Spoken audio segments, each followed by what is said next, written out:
In plant ना, और transport in plant में आज बड़ा इंपॉर्टेंट पार्ट है, जहां पर हम लोग देखने वाले आज ना, कुछ वर्ड आएगा अभी थोड़ी देर बाद बच्चा, इस पे ज्यादा फोकस करना है। एनसीईआरटी में टॉपिक है ना प्लाज्मोलिसिस, इस पे मेनली फोकस करना है आज। कुछ वर्ड आएगा आपको, फ्लैसिड सेल, ये पढ़ना है बहुत ध्यान से। कुछ वर्ड आएगा टर्जिड सेल, ये बहुत ध्यान से पढ़ना है। टर्जिड सेल ये बहुत ध्यान से पढ़ना है, ये 3 वर्ड पे बहुत ध्यान देना है। इसके अलावा प्लाज्मोलिसिस का उल्टा एक पार्ट आएगा डी प्लाज्मोलिसिस, डी प्लाज्मोलिसिस, ठीक है। तो ये हमारे पास में हो गए डी प्लाज्मोलिसिस का पार्ट। और कल आपको मैंने थोड़ा सा बता दिया था डीपीडी के बारे में, आपको बताया था टर्गर प्रेशर के बारे में, वॉल प्रेशर के बारे में और ऑस्मोटिक प्रेशर के बारे में। थोड़ा बहुत रिवाइज कर लेंगे, जहां पर जरूरत होगा हम लोग रिवाइज करेंगे ना, लेकिन ये बड़ा इंपॉर्टेंट पार्ट होगा। Osmotic pressure, wall pressure, WP मतलब वॉल प्रेशर, टीपी मतलब टर्गर प्रेशर, और डीपीडी मतलब डिफ्यूजन प्रेशर डिफिसिट, ठीक है। तो मैंने बहुत सिंपल सा आपको एक एक्सपेरिमेंट डिजाइन करके दिया था, जिसपे सारा चीज बेस्ड था। मैंने आपको बोला था कि आपको एक बीकर लेना है, ध्यान से सुनिएगा वापस से। आपको एक लेना है बीकर, और इस बीकर के अंदर में है प्योर वाटर। पहला चीज है, इसके अंदर प्योर वाटर है। इस बीकर के अंदर में प्योर वाटर डाल दीजिए, ठीक है। अब इसके अंदर में आप एक सेल को रख दीजिए, ये आपका सेल वॉल है। ये प्लांट सेल है, एनिमल सेल नहीं ले रहे हैं, ये प्लांट सेल है। तो प्लांट सेल में एक हार्ड कवर्ड स्ट्रक्चर होता है, जिसे आप सेल वॉल कहते हैं। तो ये आपका है सेल वॉल। अब सेल वॉल के अंदर जो भी चीज आएगा, इस सेल वॉल के अंदर जो भी चीज आएगा उसे प्रोटोप्लास्ट कहेंगे। इस सेल वॉल के अंदर जो भी चीज तुम्हें दिखेगा उसे हम लोग प्रोटोप्लास्ट कहेंगे। तो सेल वॉल के अंदर में आने वाला है प्रोटोप्लास्ट में सबसे पहला चीज सेल मेम्ब्रेन, याद रखिएगा प्रोटोप्लास्ट का पार्ट है ये सेल मेम्ब्रेन। अंदर में मेन जो पार्ट है वो वैक्यूल का खेल है, वैक्यूल, क्योंकि पानी यही स्टोर्ड होता है, वैक्यूल में पानी स्टोर्ड होता है। और सेल का 90% एरिया तक वैक्यूल हो सकते हैं। जब आप सेल चैप्टर पढ़ेंगे ना, तो वैक्यूल बोला जाएगा सबसे बड़ा सेल ऑर्गेनल वैक्यूल होता है। 90% एरिया तक तो यही हो सकता है, पानी लेगा तो बड़ा हो जाएगा। अब मैंने बोला कि सेल के अंदर में भाई कोई केटायन एनायन तो होगा ना, दुनिया का कोई भी सेल है उसके अंदर में कुछ सॉल्यूट तो होंगे ही होंगे, कुछ शुगर ना, ग्लूकोज सुक्रोज कुछ तो होगा, केटायंस एनायंस कुछ तो होंगे। तो मैंने समझने के लिए इसके मान लिया बच्चे लोग, समझने के लिए 1 2 3 4 5 6 7 8 9 और 10, मैंने समझने के लिए इसके अंदर 10 सॉल्यूट मान ली, 10 शुगर मॉलिक्यूल मान लिया। कोई भी सेल होगा तो उसके अंदर कुछ सॉल्यूट तो होंगे ही होंगे, ठीक है। और अंदर का जो फ्लूइड पार्ट है उसे साइटोप्लाज्म कहते हैं, सेल का फ्लूइड साइटोप्लाज्म कहते हैं। आपको आता है, अब ध्यान से सुनना है। आपने पानी कैसा रखा है, पहला चीज बीकर के अंदर में प्योर वाटर है, प्योर वाटर है। तो आप इसी इवेंट को कह देते हो बच्चा कि आपने सेल को प्योर वाटर में रखा है, इसी इवेंट को आप कहते हो कि सेल को आपने हाइपोटोनिक में रखा है, हाइपोटोनिक में रख दिया। यानी सेल के अंदर में सॉल्यूट ज्यादा है, देखिए सेल के अंदर 10 सॉल्यूट है, यानी सेल खुद अपने आप को हाइपरटोनिक मानता है। बाहर में सॉल्यूट तो है नहीं, बाहर में कोई सॉल्यूट नहीं, बाहर में केवल प्योर पानी है। अब क्या होगा, तो मैंने पिछले क्लास में भी बोला था, फिर से बोलता हूं, हाँ, कि आपको पानी का मूवमेंट के लिए बच्चा लोग एक चीज पे ध्यान देना पड़ेगा, जिसका नाम होगा DPD, DPD, diffusion pressure deficit. पानी कितना सेल में जाएगा ना, वो बेटा डिसाइड करता है डीपीडी। बोले ये क्या होता है, diffusion pressure deficit, diffusion pressure deficit, यहां पास लिख देता हूं चीजें आसान लगेगी, डीपीडी, डिफ्यूजन प्रेशर डिफिसिट। और थोड़ा लॉजिकल सोचिए, ये डीपीडी जो है वो दो चीज पे डिपेंड करता है।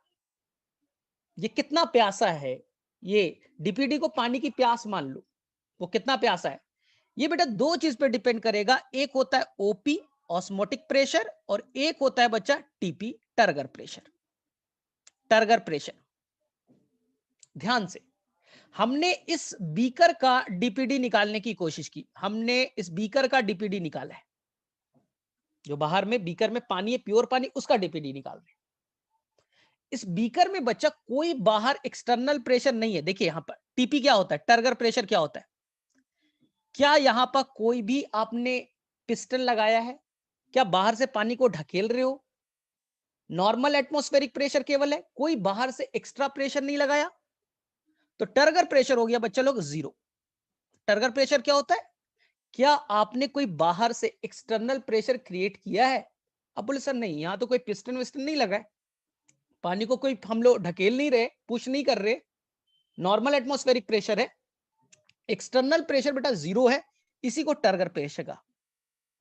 ठीक है, सेकेंड चीज, ऑस्मोटिक प्रेशर कितना है, तो बेटा ऑस्मोटिक प्रेशर के लिए मैं हमेशा यूज करूंगा, ऑस्मोटिक प्रेशर डायरेक्टली प्रोपोर्शनल होता है अमाउंट ऑफ सॉल्यूट के, अमाउंट ऑफ सॉल्यूट के। यहां देखिए एक सॉल्यूट, दो, 10 सॉल्यूट है, तो मान लीजिए यहां ऑस्मोटिक प्रेशर बच्चा 10 है, 10 सॉल्यूट, जितना सॉल्यूट होगा उतना ही बच्चा ऑस्मोटिक प्रेशर होता है, ये कल हमने प्रूफ किया था।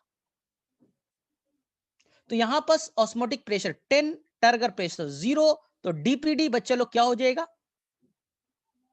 ठीक है, एक मिनट, हमने एक मिनट, मुझे तो अभी बीकर का निकालना है, अभी हम लोग बीकर का निकाल ले फिर सेल का निकालें। हाँ तो बताइए फटाफट, एक मिनट। हाँ, बीकर का ऑस्मोटिक प्रेशर कितना होगा। सर बीकर में तो कोई भी सॉल्यूट नहीं है, सर बीकर के अंदर तो एक भी सॉल्यूट नहीं है, देख लो यहां तो प्योर पानी है। सोचिए बच्चा, बीकर के अंदर कोई भी सॉल्यूट नहीं है, कोई शुगर है ही नहीं।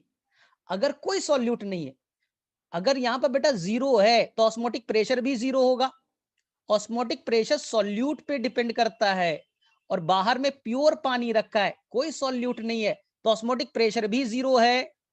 बाहर में कोई प्रेशर नहीं लगा है, टर्गर प्रेशर भी जीरो है, यानी डीपीडी बेटा हो गया आपका जीरो। क्लियर है, कोई भी रट्टामल नहीं करना, रटो मत बच्चा, रटो मत। डीपीडी दो लोग डिसाइड करते, एक का नाम होता है ऑस्मोटिक प्रेशर, और ऑस्मोटिक प्रेशर सॉल्यूट पे डिपेंड करता है। सर यहां सॉल्यूट नहीं है, प्योर पानी में, इस पानी में कोई सॉल्यूट है, बोले सर नहीं, जीरो है, तो ऑस्मोटिक प्रेशर भी जीरो। ऑस्मोटिक प्रेशर सॉल्यूट पे डिपेंड करता है, सॉल्यूट जीरो तो ऑस्मोटिक प्रेशर जीरो।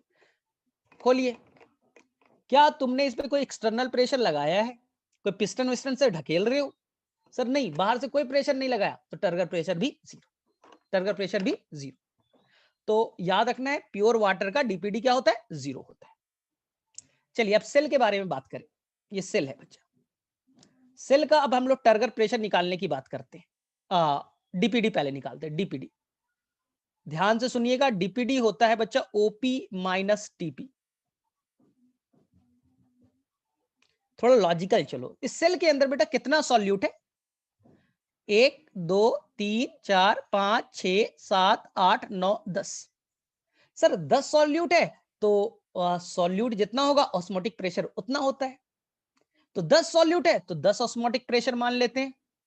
बाहर से कोई प्रेशर वेशर लग रहा है, यहां पर टर्गर प्रेशर क्या है मान लेते बेटा, अभी जीरो है, हमें टर्गर प्रेशर ही सीखना है, ये बेटा जीरो है, यानी मैं कहूं इस सेल का डीपीडी बेटा 10 है।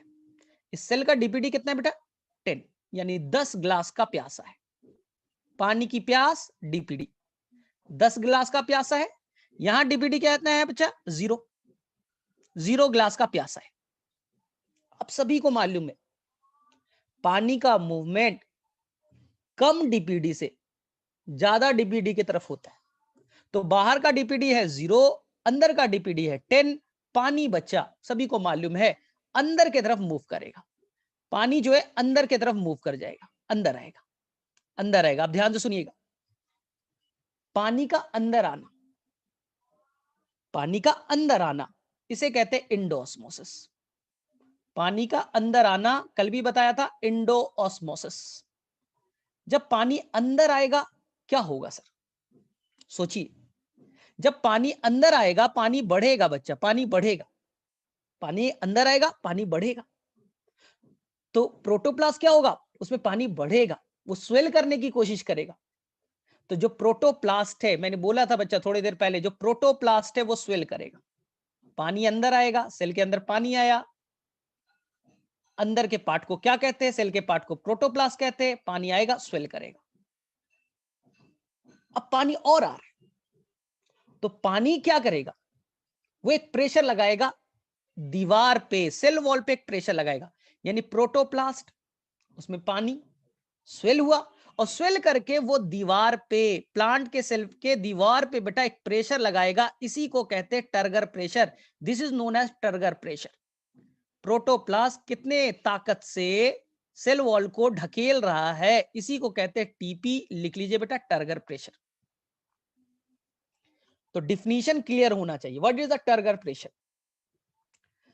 The pressure exerted by protoplast on cell wall। Sir अभी तो जीरो था सर, आपने लिखा था सर अभी तो जीरो है। हाँ मैंने यही बोला था कि अभी टर्गर प्रेशर जीरो है, जैसे ही पानी अंदर आएगा इंडोस्मोसिस होगा, तो टर्गर प्रेशर बेटा बढ़ेगा। 0 से 1 हो गए, 1 से 2 हो गया, पानी और अंदर आया, 3 हो गए, पानी और अंदर आया, 4 हो गया, पानी और अंदर आया, 5 हो गया। तो जैसे जैसे पानी आएगा स्वेलिंग होगी, और वो ताकत लगाएगा किस पे? सेल वॉल पे। लेकिन सेल वॉल क्या करेगा? अरे फट जाएगा। अगर एनिमल सेल रहता तो फट जाता, यही क्वेश्चन आएगा। अगर एनिमल सेल रहता तो बेटा इंडोऑस्मोसिस होता, सेल फट जाता ना। अगर तुम अपना आरबीसी पानी में डाल दो, पानी अंदर आएगा, फट जाएगा। लेकिन प्लांट सेल फटता नहीं। सर क्यों? जितने ताकत से तुम बच्चा, जितने ताकत से तुम दीवार को धकेलोगे, तो दीवार बेटा स्ट्रेचेबल है, उसके अंदर पेक्टीन है, सेलुलोज के साथ पेक्टीन भी है, वो स्ट्रेच होगा। अब सेल वॉल बच्चा तुम्हारे ऊपर उल्टा प्रेशर लगाएगा, इसे वॉल प्रेशर कहेंगे। तो आई थिंक सभी बच्चों को वॉल प्रेशर क्लियर है, सभी बच्चों को वॉल प्रेशर समझ में आ गया। टर्गर प्रेशर जितना होगा उतना ही बच्चा वॉल प्रेशर होगा। तुम जितने ताकत से ढकेलोगे दीवार, उतनी ही ताकत से तुम्हें धकेलेगा। अगर बेटा टर्गर प्रेशर ज्यादा हो गया तो बेटा फट जाएगा, सेल वॉल टूट जाएगा। सेल कभी नहीं टूटा, प्लांट सेल कभी फटता नहीं है, क्योंकि दीवार बच्चा उल्टा उतना प्रेशर क्रिएट कर देगा। तो कभी कभी टर्गर प्रेशर ऑप्शन में ना दे करके बच्चा वॉल प्रेशर पूछ दिया तो कंफ्यूज नहीं होना है, दोनों बेटा इक्वल होते हैं, डायरेक्शन उल्टा होता है। तुम दीवार पे कितना लगाओगे? Turgor pressure. दीवार तुम पे कितना लगाएगा? Wall pressure. ठीक है सर। अब क्या होगा सर? धीरे धीरे पानी अंदर आएगा, तो सर ऑस्मोटिक प्रेशर पे क्या डिफरेंस पड़ेगा? अब सोचिए बच्चा, पानी अंदर आ रहा है, सेल के अंदर आया, और तुमने बोला बेटा osmotic pressure is directly proportional to amount of solute but universally proportional to volume. बेटा पानी अंदर आ रहा है, वॉल्यूम बच्चा बढ़ रहा है, वॉल्यूम बच्चा बढ़ रहा है, वॉल्यूम बढ़ा, पानी अंदर आया, 1 ml, 2 ml, 3 ml पानी अंदर आते जा रहे हैं, तो ऑस्मोटिक प्रेशर बेटा घटेगा, ऑस्मोटिक प्रेशर बच्चा घटेगा।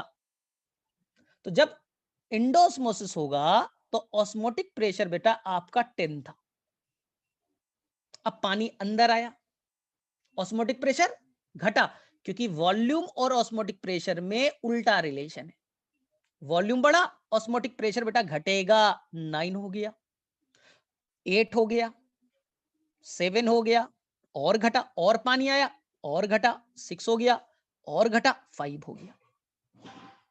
तो मैंने बहुत अच्छे से कल एक्सप्लेन किया था बच्चा कि ऑस्मोटिक प्रेशर ये बेटा 10 है सेल का, और टर्गर प्रेशर बेटा 0 है। Turgor pressure 0, osmotic pressure 10। जैसे ही पानी अंदर आएगा, पानी बढ़ा, प्रोटोप्लास्ट स्वेल करेगा, टर्गर प्रेशर बढ़ेगा, ऑस्मोटिक प्रेशर घटेगा, वॉल्यूम बढ़ा, ऑस्मोटिक प्रेशर घटेगा, टर्गर प्रेशर बढ़ते जा रहा है, ऑस्मोटिक प्रेशर घटते जा रहा है, घटते जा रहा है। एक टाइम आएगा कि दोनों टच कर जाएगी, इक्वल हो जाएंगे। एक टाइम आया कि टर्गर प्रेशर बेटा 5 हो गए और ऑस्मोटिक प्रेशर 5 हो गया। देखिए बच्चा, दोनों न्यूमेरिकली इक्वल हो गए, दोनों बच्चा इक्वल हो गया। जैसे ही दोनों इक्वल होंगे, जैसे ही दोनों इक्वल होंगे, तो आप यहां का डीपीडी कैलकुलेट कर लीजिए। अब इंडोऑस्मोसिस हो गया, डीपीडी कैलकुलेट कीजिए। Sir OP minus TP, OP minus TP. OP sir आपका घट करके हो चुका है सर 5, टीपी हो चुका है सर आपका 5, तो सर डीपीडी आपका हो गया सर 0। पानी की प्यास बेटा 0 हो गई। अब प्यास बेटा 0 हो गया, सारा प्यास खत्म, सारा प्यास खत्म। थर्स्ट ऑफ वाटर, पानी की प्यास को डीपीडी कहते हैं। तो अब पानी की प्यास कितना है, 0 है। पानी की प्यास बेटा 0 हो गई। बाहर में डीपीडी भी कितना है बेटा, प्योर वाटर का 0 होता है। अंदर में डीपीडी कितना है बेटा, 0। दोनों का डीपीडी इक्वल, पानी का प्यास खत्म। तो सेल तब तक पानी पीते रहेगा, सब तक पानी लेते रहेगा, क्योंकि थर्स्ट था कितने दिनों कितने 10 ग्लास का प्यासा था, बोला था ना। डीपीडी बेटा कितना था पहले, 10। 1 ग्लास पानी आई, 2 ग्लास आई, धीरे धीरे धीरे धीरे क्या हुआ, एक टाइम आया डीपीडी बेटा 0 हो गया और पानी की एंट्री अब बंद हो जाएगी। इसी सेल को हमने कहा था पिछले क्लास में बेटा टर्जिड सेल। इसी को हम कहते हैं टर्जिड सेल। पानी से भरे हुए सेल को कहते हैं टर्जिड सेल। पानी से भर चुका है वो सेल, टर्जिड सेल। तो क्वेश्चन ये आता है कि टर्जिड सेल के अंदर में डीपीडी का क्या वैल्यू होगा। सोचिए, आपके अंदर खूब पानी डाल दिया, जितना पानी का प्यास था सारा पानी डाल दिया, सारा पानी डाल दिया। तो बोलेगा सर अब पानी का प्यास मेरा सर 0 है, तो डीपीडी का फार्मूला क्या होता है, बोलिए। डीपीडी हो गया 0, ओपी माइनस टीपी होता है। सर मेरा पानी का प्यास तो 0 हो गया, लड्डू लड्डू 0, यानी कि सर ओपी टीपी के इक्वल हो जाएगा। ये बेटा गांठ बांध लीजिए, जब पानी से भर जाएगा, टर्जिड सेल हो जाएगा, तो डीपीडी पानी की प्यास 0 हो जाएगी, ओपी बच्चा टीपी के इक्वल हो जाएगा। ओपी और टीपी एक दूसरे के इक्वल हो जाएगी। ये बहुत इंपॉर्टेंट क्वेश्चन है, हर साल क्वेश्चन में यही पूछेगा। अगर सेल टर्जिड है, सेल बेटा टर्जिड है, तुम सेल, और तुम्हें जितना पानी का प्यास था बेटा सब ले ले ले ले ले पानी ले पानी ले पानी ले, जितना प्यास था बेटा सब बुझा दिया। तुमसे पूछा जाए कितना पानी का प्यास है, कितना थर्स्ट है, बोले सर 0। तो फार्मूला अप्लाई कर दीजिए, DPD equal to OP minus TP. पानी का प्यास 0 है तो ओपी टीपी के इक्वल हो जाएगा। ऐसे सेल को हम टर्जिड सेल कहते हैं। यही क्वेश्चन पूछेगा कि अगर एनिमल सेल को, आपके आरबीसी को मैंने प्योर वाटर में डाल दिया, क्या होगा। तो आप बोलिएगा, कोई भी सेल है हमारा, केटायन होगा, शुगर होगा, एनायन होगा, सॉल्यूट तो होंगे ना। सॉल्यूट होगा तो पानी उधर ही जाता है जिधर सॉल्यूट ज्यादा है, जिधर सॉल्यूट ज्यादा है पानी उधर जाएगा, और जाएगा तो स्वेल होगा, स्वेल होगा टर्गर प्रेशर लगेगा, दीवार को ढकेलेगा। लेकिन हमारे अंदर सेल वॉल नहीं है, प्लाज्मा मेम्ब्रेन है, ढकेला ढकेला एक दिन आएगा फट जाएगा, एनिमल सेल बस्ट हो जाएगा। लेकिन प्लांट सेल बस्ट नहीं होता, क्योंकि सेल वॉल भी उतने ताकत से उल्टा ढकेलना स्टार्ट कर देगा। तो सेल क्या हो जाएगा बेटा, फटेगा नहीं। तुमने जितने ताकत से ढकेला, टर्गर प्रेशर, दीवार उतना ताकत तुम पे लगाएगा, तो ये हो जाएगा वॉल प्रेशर।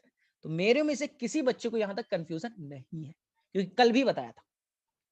अब आज की कहानी नई स्टार्ट करते हैं, ध्यान से सुनिएगा। आज की कहानी में आएगा बच्चे लोग अब प्लाज्मोलिसिस, ठीक है। आज सीखे, ये बहुत इंपॉर्टेंट है, बच्चे लोग बहुत ध्यान से कंसंट्रेट करके करना, ठीक है। अब देखो, अब तुमने कोई भी सेल ले लिया, यही बेटा जो तुम्हारा टर्जिड सेल था, ये देखिए ये आपका टर्जिड सेल था। टर्जिड सेल में क्या बोला था, डीपीडी सर 0 है, डीपीडी 0 है, पानी का प्यास 0 है सर, तो ओपी क्या हो गया था, टीपी के इक्वल। इस सेल को बच्चा हाइपर टॉनिक सॉल्यूशन में रख दीजिए, इस सेल को हाइपरटॉनिक सॉल्यूशन में रख दीजिए। ठीक है, रीति एक्सटर्नल अप्लाइड प्रेशर ओपी है ना, अभी कोई एक्सटर्नल प्रेशर मैंने कहां लगाया, तुम वापस से सीखो, इसमें बहुत सारी चीजें क्लियर होगी, इसमें बहुत सारी चीजें क्लियर होगी। एक सेल है, टर्जेट सेल है, पानी से भरा हुआ सेल, हमने उसे उठाया और रख दिया बच्चा हाइपरटॉनिक सॉल्यूशन में, हमने उसे रखा हाइपरटॉनिक सॉल्यूशन में। ध्यान से सुनना, हाइपरटॉनिक सभी को आता है, बोले ठीक है, ये बच्चा सेल वॉल है, ध्यान से सुनिएगा, ये बच्चा सेल वॉल है, ये सेल वॉल है, और ये हरा वाला जो है ये प्लाज्मा मेम्ब्रेन है, ये हरा वाला प्लाज्मा मेम्ब्रेन है। बोले ठीक, अंदर में पानी से खूब भरी है ना, खूब पानी है, खूब पानी है, वैक्यूल देखो बड़ा हो गया, खूब पानी ले लिया, टर्जिड सेल है, और पूरा बेटा ताकत से ढकेल रहा है, प्रोटोप्लास्ट ढकेल रहा है, दीवार को ढकेल रहा है। ठीक है, टर्गर प्रेशर लग रहा है, दीवार भी उसे ढकेल रहा है। ठीक है, अब मैंने मान लिया बच्चा, मान लिया 1 2 3 4 5, मान ले 5 सॉल्यूट है। अब मैंने ऐसे सॉल्यूशन में डाला, ऐसे सॉल्यूशन में डाला, बाहर का सॉल्यूशन बेटा हाइपरटॉनिक है, रूल नंबर 1, बाहर का सॉल्यूशन हाइपरटॉनिक है। बोले मतलब सर, हाइपरटॉनिक सबको आता है, यानी कि सॉल्यूट का अमाउंट बाहर में ज्यादा है, 1 2 3 4 5 6 7 8 9 10, मान लीजिए। तो पहला रूल क्या है, हमने सेल को कहां रखा है इस बार, हाइपरटॉनिक में, हाइपरटॉनिक में। बोले ठीक है, हाइपरटॉनिक कहने का मतलब यहां का बेटा डीपीडी मान लेते, यहां का डीपीडी है बच्चा 10, और सेल बच्चा हाइपोटोनिक हो गया, सेल का डीपीडी मान लेते 5, सेल का डीपीडी मान लेते 5। हमने सेल लिया, उसे हाइपरटोनिक में रखा, हाइपरटोनिक। ठीक है, तो यहां का डीपीडी कितना है, ज्यादा है, 10 है, यहां का डीपीडी सेल का 5 है। तो पानी कहां से कहां जाता है, बहुत आसान, सभी को मालूम, सर पानी हमेशा हाइपो से हाइपर जाता है, हाइपो से हाइपर जाता है, यानी सेल से पानी सर बाहर निकलेगा, सेल से पानी सर बाहर निकलेगा। डीपीडी के टर्म में सेल सर लो डीपीडी से हाई डीपीडी की तरफ जाता है, लो डीपीडी की तरफ से हाई डीपीडी की तरफ जाता है, पानी बाहर निकलना स्टार्ट हो। ध्यान से सुनिएगा, इसी को आप कहते हो एग्जोऑस्मोसिस, इसी को आप कहेंगे एग्जोऑस्मोसिस, एग्जोऑस्मोसिस, एग्जोऑस्मोसिस। ठीक है, यही एग्जोऑस्मोसिस है, एग्जोऑस्मोसिस है। ध्यान से, पानी बाहर निकलेगा, लॉजिकल बताना, लॉजिकल बच्चा, सेल की प्यास थी बेटा 5 गिलास की, ये बेटा 10 गिलास का प्यासा था, तो पानी कम प्यास से ज्यादा प्यास की तरफ जाता है, ये रूल है, ये बेटा रूल है, कि पानी कम प्यास से ज्यादा प्यास की तरफ जा रहा है, जा रहा है, जा रहा है। अब पानी बाहर निकलेगा, सॉल्यूट तो नहीं जाएगा, पानी बाहर निकलेगा, जब पानी बाहर निकलेगा, सोचिएगा, जब पानी बाहर निकलेगा, पानी बाहर निकलेगा, तो बाहर में डीपीडी क्या होगा बच्चा, पानी का प्यास 10 था, पानी आया, पानी का प्यास कम हो गया, 9 हो गया, पानी का प्यास और 8 हो गए, 7 हो गए, घटते जा रहा है, पानी का प्यास घट रहा है, क्योंकि पानी अंदर आ रहा है। और सेल बोलेगा, हे मेरा पानी तुम निकालते जा रहे हो, मैं पहले से 5 गिलास का प्यासा था और मेरा 1 गिलास पानी निकाल लिया, तो पानी का प्यास बढ़ेगा, तो अंदर का डीपीडी क्या होगा, सेल का डीपीडी क्या होगा, सर बढ़ जाएगा, सर पानी निकाला सर 6 हो गया पानी का प्यास, और पानी निकला सर डीपीडी हो गया सर 7, डीपीडी हो गया 7। तो अंदर का, सेल के अंदर का डीपीडी कितना है बच्चा, तो बोलेंगे सर डीपीडी हो गया सर 7, बाहर का डीपीडी कितना है सर 7। जब पानी निकलेगा तो सेल का डीपीडी बढ़ेगा, सेल 5 गिलास का प्यासा था, 1 गिलास पानी निकाल दिया, तो पानी की प्यास कितनी हो गई सर 6 हो गया, और पानी निकाला, सर पानी का प्यास 7 हो गया। अब सोचिए, जब पानी बाहर निकल जाएगा तो बीकर का क्या होगा? सर बीकर में पानी का प्यास 10 था, पानी आएगा तो डीपीडी घटेगा, एक ना एक पॉइंट आएगा जहां पर बेटा दोनों का डीपीडी इक्वल हो जाएगा, सेल का डीपीडी और बाहर का डीपीडी इक्वल हो जाएगा। दोनों का पानी का प्यास अंदर में 7, बाहर में 7, डीपीडी बेटा इक्वल हो गए। जितना प्यास अंदर उतना ही प्यास बाहर। क्या नेट मूवमेंट होगा? क्या बच्चा नेट मूवमेंट अब होगा? बोलेंगे सर नहीं, दोनों का नेट मूवमेंट, तो सर नेट मूवमेंट हो गया सर 0, नेट मूवमेंट हो गया 0। और इसी कंडीशन को बच्चा आप कहते हो आइसोटोनिक कंडीशन। जितना आपका क्या है बच्चा? Isotonic solution.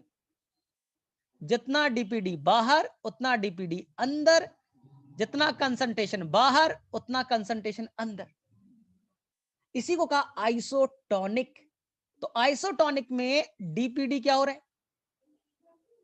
ठीक है, डीपीडी बेटा इक्वल हो गए दोनों के। तो जितना पानी अंदर आएगा उतना पानी बाहर जाएगा, नेट मूवमेंट बेटा 0, नेट मूवमेंट 0।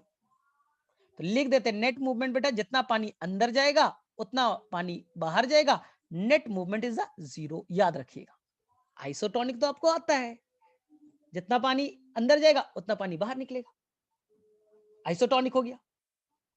अब मुझे लॉजिकल बताना, इस सेल से तुमने पानी निकाला, इस सेल से पानी निकाला, मान लो बेटा पहले पानी से भरा हुआ था, इसका टर्गर प्रेशर 5 था, टर्गर प्रेशर बेटा मान ले 5 था। तुमने सेल से पानी बाहर निकाला, सेल से पानी बाहर निकाला, तो सेल से जब पानी बाहर निकलेगा बच्चा तो टर्गर प्रेशर बढ़ेगा या घटेगा? लॉजिकल बताना। सेल में पानी ज्यादा है, टर्गर प्रेशर ज्यादा होगा। पानी निकल गया, सर टर्गर प्रेशर घटेगा। सर टर्गर प्रेशर घटेगा, 5 था सर घट गया, पानी निकला तो 4 हो गए, पानी निकला तो और घटा। एक टाइम आएगा कि टर्गर प्रेशर बेटा हो जाएगा 0, टर्गर प्रेशर हो जाएगा 0। जब टर्गर प्रेशर 0 हो जाएगा इस सेल का नाम पड़ेगा फ्लैसिड सेल। जब टर्गर प्रेशर बेटा 0 होता है इस सेल को हम लोग कहेंगे फ्लैसिड सेल। लिख लो बच्चा। तो फ्लैसिड सेल किसे कहेंगे? बोले सर रुको, फ्लैसिड सेल वो सेल है जहां पर नेट मूवमेंट 0 होता है, डीपीडी बाहर का अंदर का इक्वल हो गया, डीपीडी दोनों का इक्वल हो गया तो नेट मूवमेंट 0 हो गया। यानी कि जब आप सेल को आइसोटोनिक कंडीशन में रखिएगा तो सेल बेटा फ्लैसिड हो। वो सेल क्या है बेटा? फ्लैसिड। और टर्गर प्रेशर क्या होगा? 0 होगा। टर्गर प्रेशर क्या हो गया? 0। अब मुझे डीपीडी निकाल के दिखाइए। अब सेल फ्लैसिड है, डीपीडी का फॉर्मूला क्या पड़ेगा? DPD is equal to OP minus TP. Cell से पानी निकला, टर्गर प्रेशर घटा, घटते घटते एक टाइम आएगा कि टर्गर प्रेशर बेटा 0 हो जाएगा, टर्गर प्रेशर 0 हो जाएगा। तो डीपीडी किसके इक्वल हो गया? ऑस्मोटिक प्रेशर के।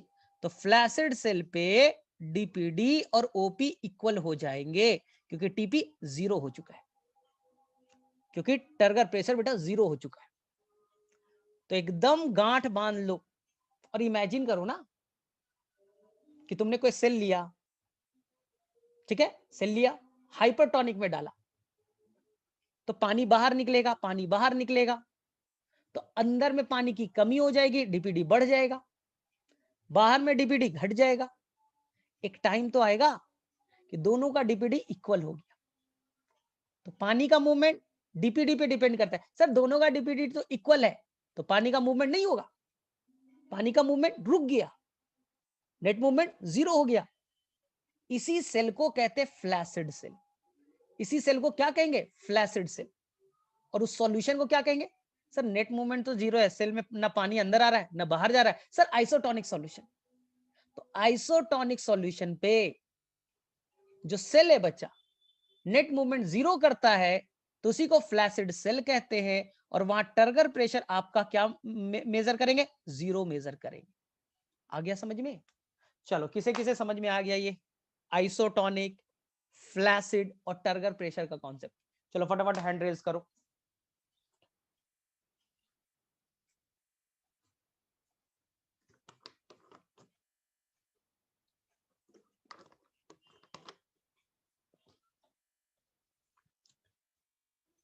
ठीक है, क्लियर है, कोई प्रॉब्लम नहीं यहां तक।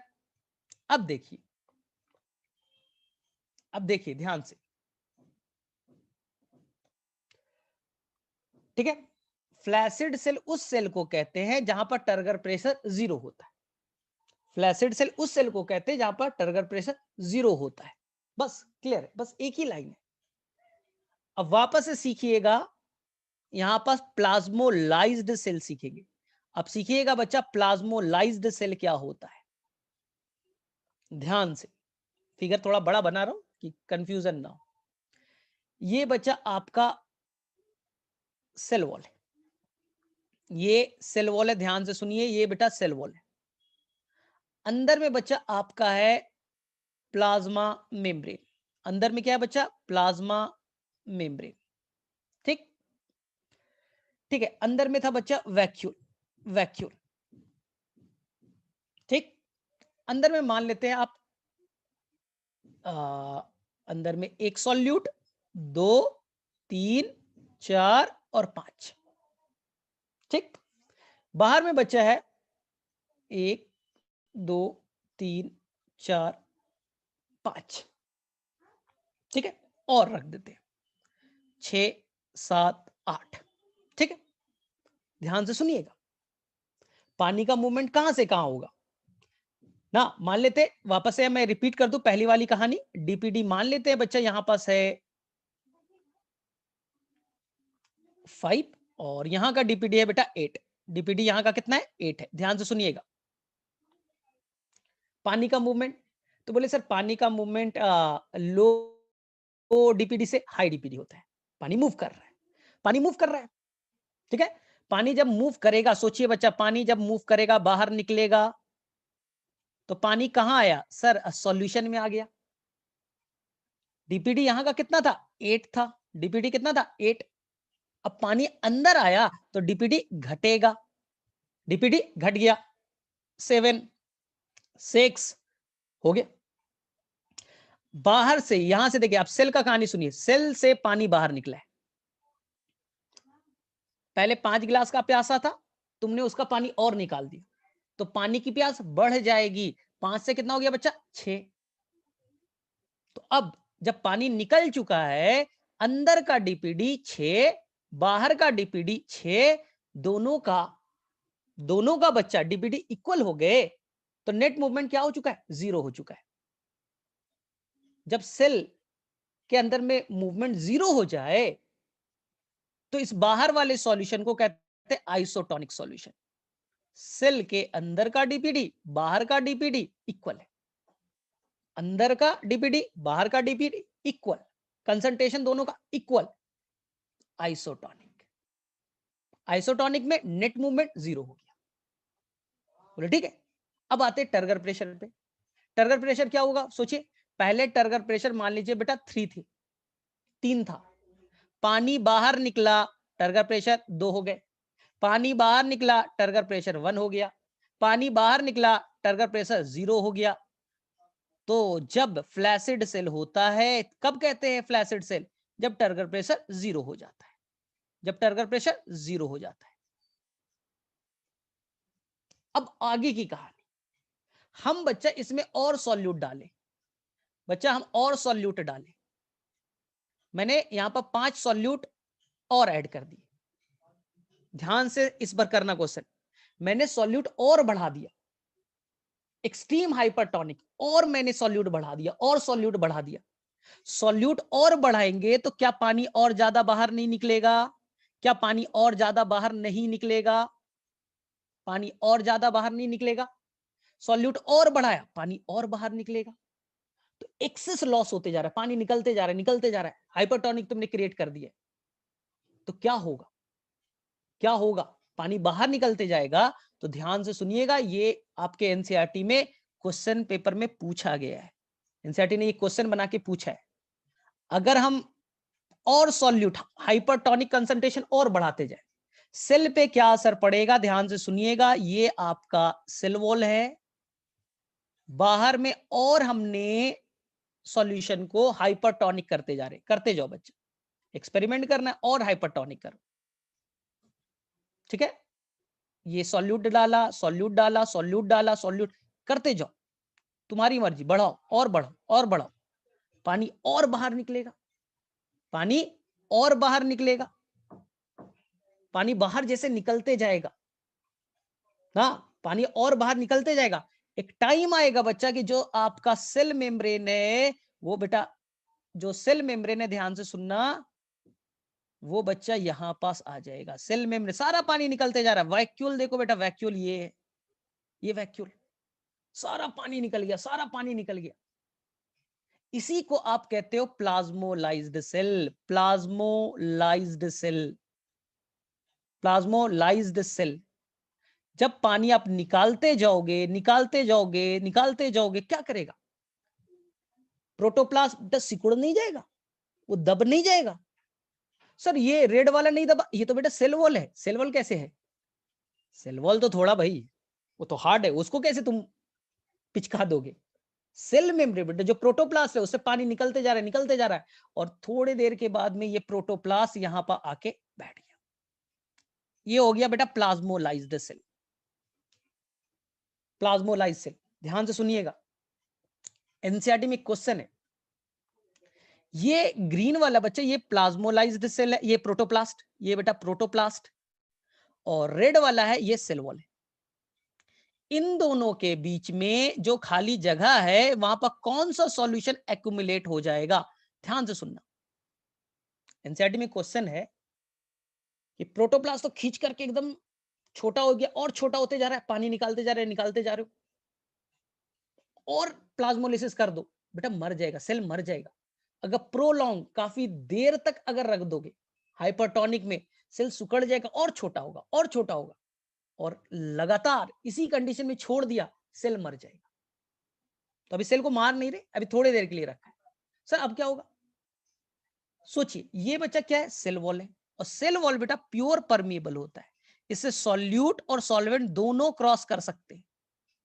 सॉल्यूट भी जा सकता है, सॉल्वेंट भी जा सकता है। प्लाज्मा मेम्ब्रेन बेटा सॉल्यूट को नहीं जाने देगा, लेकिन आपका जो सेल वॉल है वो बेटा प्योर परमिएबल है। तो धीरे धीरे ये सारे सॉल्यूशन बच्चा, सारे सॉल्यूशन, सॉल्यूट और सॉल्वेंट यहां आके बैठ जाएंगे, यहां आके बैठ जाएंगे। तो एनसीईआरटी ने यही क्वेश्चन पूछा है कि जब एक्सट्रीम धीरे धीरे प्लाज्मोलिसिस करते जा रहे हो, एक्सट्रीम लेवल पे पहुंचते जा रहा है, तो प्रोटोप्लास्ट तो एकदम छोटा हो जाएगा। बोले हाँ एकदम छोटा हो जाएगा, सही बात है। तो सेल वॉल और प्रोटोप्लास्ट के बीच में जो जगह बचेगा उसके अंदर कौन सा सॉल्यूशन आके बैठ जाएगा?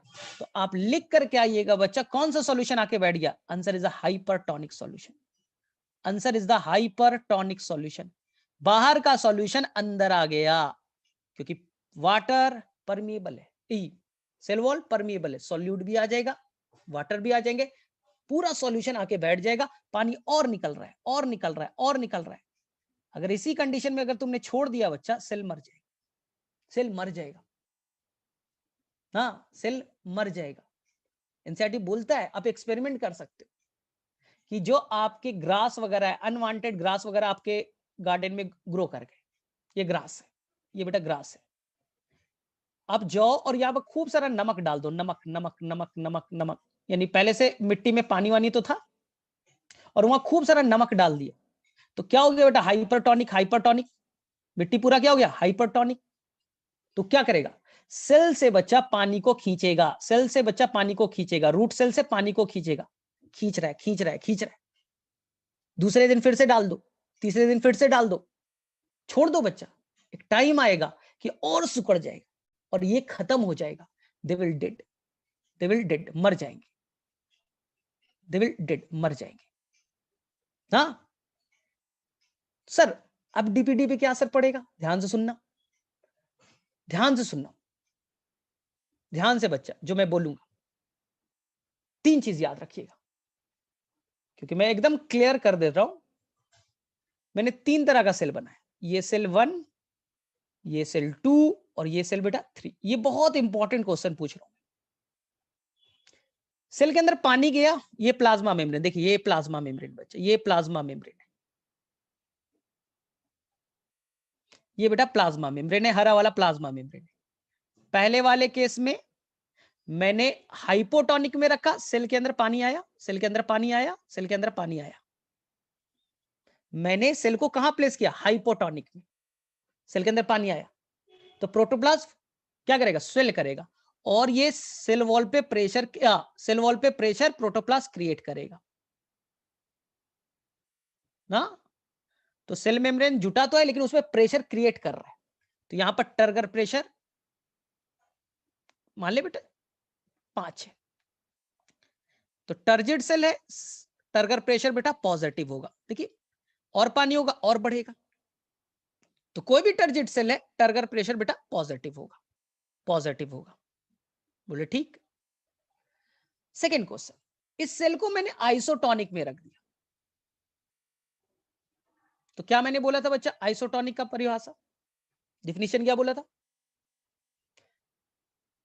कि अगर आपने आइसोटोनिक में रखा तो टर्गर प्रेशर बेटा 0 हो जाएगा। यानी प्लाज्मा मेम्ब्रेन सेल वॉल से जुटा तो रहेगा लेकिन बेटा कोई प्रेशर नहीं लगाएगा। सेल मेम्ब्रेन से जुटा तो है, कोई प्रेशर नहीं लगाएगा। यही तो आपका फ्लैसिड सेल था, यही तो बेटा आपका फ्लैसिड सेल था। फ्लैसिड सेल में टर्गर प्रेशर 0 होता है। सेल वॉल से जुटा तो है, कोई प्रेशर नहीं लगा रहा है, टर्गर प्रेशर 0। तो डीपीडी पे क्या असर पड़ा? DPD equal to OP minus TP. तो टर्गर प्रेशर तो आपका 0 है, तो डीपीडी क्या हो गया? OP. DPD equal to OP. ठीक है।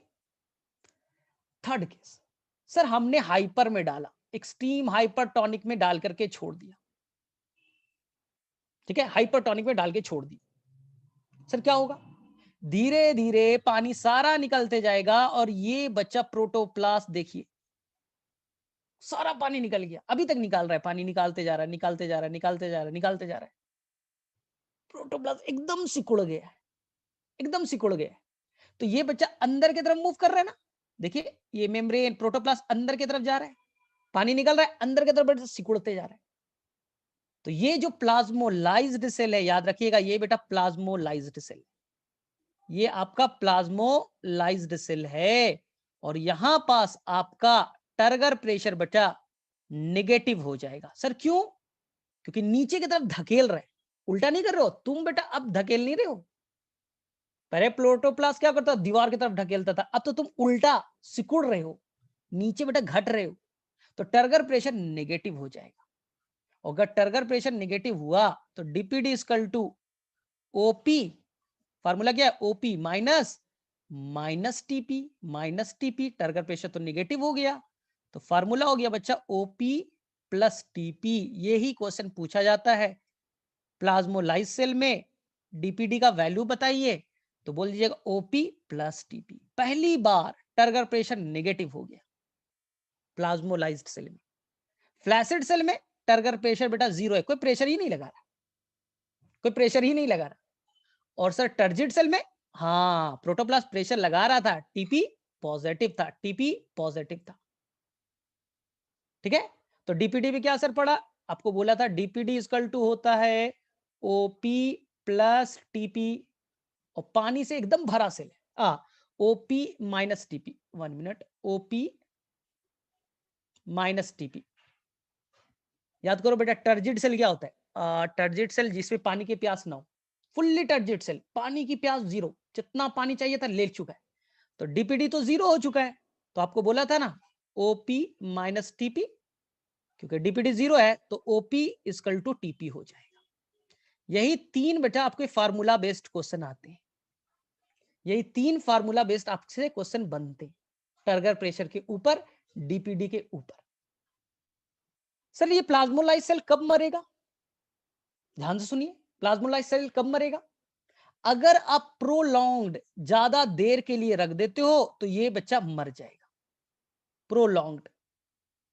लेकिन अगर वापस से इस सेल को, अगर बच्चा इस वापस से इस सेल को हाइपोटोनिक सॉल्यूशन में डाल दो, वापस से सेल को हाइपोटोनिक सॉल्यूशन में डाल दो तो पानी गेन करेगा, पानी गेन करेगा, पानी गेन करेगा, और देखिए फिर से बच्चा पानी अंदर आते जाएगा, प्रोटोप्लास्ट स्वेल होते जाएगा, होते जाएगा, होते जाएगा, खूब पानी लेगा, खूब पानी लेगा, और वापस से वो टर्जिड बन जाएगा। पानी लेकर के वापस से टर्जिड बन जाएगा। इसी को कहते हैं डी प्लाज्मोलिसिस। प्लाज्मोलिसिस का उल्टा हो गया डी प्लाज्मोलिसिस। जो प्लाज्मोलाइज सेल एकदम मरने वाला था, सारा पानी निकल गया, और जैसे ही तुमने इस प्योर पानी में रख दिया, पानी अंदर आते जाएगा, अंदर आते जाएगा, स्वेलिंग स्टार्ट हो जाएगी, और वापस से वो टर्जिड में कन्वर्ट हो जाएगा। इसी प्रोसेस को हम लोग कहते हैं डी प्लाज्मोलिसिस। वापस से पानी लेना और प्लाज्मोलिसिस को खत्म करना, डी प्लाज्मोलिसिस। तो यही है क्वेश्चन, इसी से हमेशा क्वेश्चन बनते हैं, और इसमें कोई गड़बड़ नहीं करना चाहिए। तो आपके एनसीईआरटी में बच्चा 3 फिगर दे रखे, अगर आप एनसीईआरटी खोलिएगा, ठीक है। हाँ, प्लाज्मोलाइज सेल में टर्गर प्रेशर, बेटा इसलिए मैं बोल रहा हूं कि आप टर्गर प्रेशर पे क्वेश्चन आएगा, आप बना लो। टर्गर प्रेशर पे क्वेश्चन आएगा, बना लीजिए। अगर सेल टर्जिड है तो बताइए, टर्जिड है तो टर्गर प्रेशर क्या होगा, अगर फ्लैसिड है तो क्या होगा, और अगर वो प्लाज्मोलाइज्ड है तो क्या होगा, अगर वो प्लाज्मोलाइज्ड है तो क्या होगा। तो मैंने इसलिए तो फिगर बनाया था, इसलिए तो फिगर बनाया था कि अगर सेल टर्जिड है, ये सेल 1, सेल 2 और सेल 3। सेल कब टर्जिड होगा, जब आप हाइपोटोनिक में रख दीजिएगा, पानी अंदर आएगा, पानी अंदर आएगा, सेल वॉल्स प्रोटोप्लास्ट स्वेल करेगा और दीवार पे प्रेशर जनरेट करेगा, दीवार पे प्रेशर जनरेट करेगा। टर्गर प्रेशर पॉजिटिव, ठीक है। अब क्या करना है, आपने क्या किया, इसे कहां रख दिया, एक ऐसे सॉल्यूशन में जहां पास टर्गर प्रेशर नेगेटिव हो चुका है, यानी आइसोटोनिक सॉल्यूशन। पानी निकलते गया, टर्गर प्रेशर घटा, अभी भी ये जुटा हुआ है, ये देखिए, ये अभी भी बच्चा जुटा हुआ है, जुटा हुआ है, जुटा हुआ है, लेकिन कोई प्रेशर नहीं लगा रहा है, तो टर्गर प्रेशर 0, ठीक है। खूब हाइपोटोनिक में रखा, एक्सट्रीम हाइपोटोनिक में डाल दिया, तो देखिए प्रोटोप्लास्ट, तो प्रोटोप्लास्ट का इधर ताकत लगाना पॉजिटिव, न्यूट्रल रहना 0, और बेटा उल्टा प्रोटोप्लास्ट अंदर की तरफ धसते जा रहा है, क्योंकि पानी सारा निकालते जा रहे हो, तो टर्गर प्रेशर नेगेटिव होता है। तो क्वेश्चन आएगा, टर्गर प्रेशर कब नेगेटिव होता है, तो बोलिएगा जब हम एक्सट्रीम प्लाज्मोलिसिस करेंगे तो टर्गर प्रेशर बेटा नेगेटिव हो जाएगा।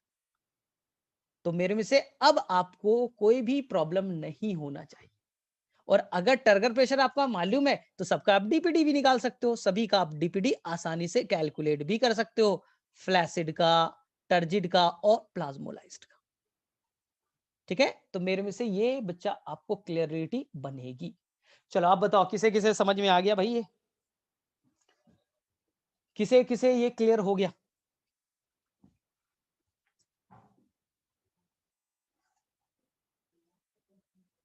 ठीक है।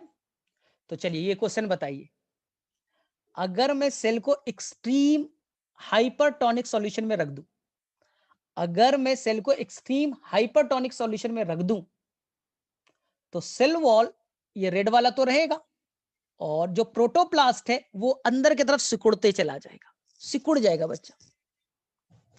तो इन दोनों के बीच जो गैप बचेगा, प्रोटोप्लास्ट और सेल वॉल के बीच, इनके बीच में कौन सा सॉल्यूशन एक्यूमुलेट हो जाएगा, इनके बीच में कौन सा सॉल्यूशन एक्यूमुलेट हो जाएगा, चलो फटाफट आंसर करो, इनके बीच में कौन सा सॉल्यूशन एक्यूमुलेट हो जाएगा, बोलिए। तो आंसर इज अ हाइपरटोनिक। क्यों, रीजन सोचिए, अगर रीजन पूछ दिया तो बोले देखो sir, cell wall pure permeable होता है, सेल वॉल से पानी भी जा सकता है, और सेल वॉल से सर सॉल्यूट भी जा सकता है, यानी पूरा का पूरा सॉल्यूशन जा सकते हैं, तो वो जाकर के बैठ जाएंगे, वो जाकर के बच्चा बैठ जाएगा, ठीक है। तो मेरे में से यहां तक कोई भी प्रॉब्लम नहीं होगा। चलिए नेक्स्ट क्वेश्चन बताइए। इन ए फ्लैसिड सेल, चलिए मैं कुछ क्वेश्चन पूछता हूं। In a flaccid cell, question अच्छे से पढ़ी सुनिएगा पहले। In a flaccid cell what is the value of TP? In a flaccid cell what is the value of TP? Turgor pressure का क्या वैल्यू होगा?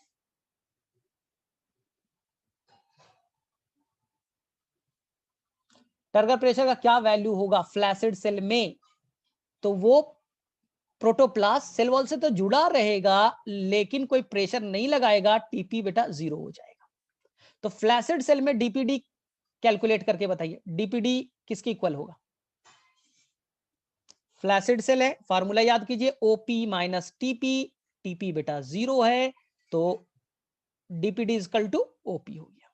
चलिए ठीक है, नेक्स्ट क्वेश्चन। सेल बच्चा टर्जिड है, सेल टर्जिड है, तो बताइए टर्जिड सेल में, टर्जिड सेल में डीपीडी का वैल्यू क्या होता है? टर्जिड सेल, पानी से भरा हुआ सेल, टर्जिड। जितना पानी का प्यास था सारा पानी आपने डाल दिया है, टर्जिड हो चुका है। ठीक है, तो याद रखना है सर, पानी का प्यास हो जाएगा 0, जितना पानी का प्यास था सब बुझा दिया, सब पानी पी लिया, थर्स्ट ऑफ वाटर 0। तो फॉर्मूला क्या हो जाएगा? OP is equal to TP, OP is equal to TP. चलिए ठीक है, थर्ड, एक प्लाज्मोलाइज्ड सेल है, प्लाज्मोलाइज्ड सेल है, टर्गर प्रेशर बताइए क्या होगा? प्लाज्मोलाइज्ड सेल है, टर्गर प्रेशर क्या होगा? टर्गर प्रेशर क्या होगा? तो बोलेंगे प्लाज्मोलाइज्ड सेल है तो सर प्रोटोप्लास्ट तो नीचे की तरफ झुक जाएगा सर, नीचे की तरफ कॉन्ट्रैक्ट करेगा, सिकुड़ते जाएगा, तो टर्गर प्रेशर यहां हो जाएगा नेगेटिव। और सर टर्गर प्रेशर नेगेटिव हो गया, तो चलिए बच्चे लोग बताइए डीपीडी का वैल्यू क्या आएगा? डीपीडी का फॉर्मूला लिखिए, ओपी माइनस माइनस टीपी, तो हो गया OP plus TP, OP plus TP. ठीक, अब नेक्स्ट क्वेश्चन। सर जो एक प्लांट नॉर्मल सेल है सर, वो क्या होता है? सर वो फ्लैसिड होता है, टर्जिड होता है, प्लाज्मोलाइज्ड होता है? सर मुझे कुछ नहीं मालूम, बस एक नॉर्मल मुझे प्लांट सेल मिल गया। सर वो किस कंडीशन में होगा?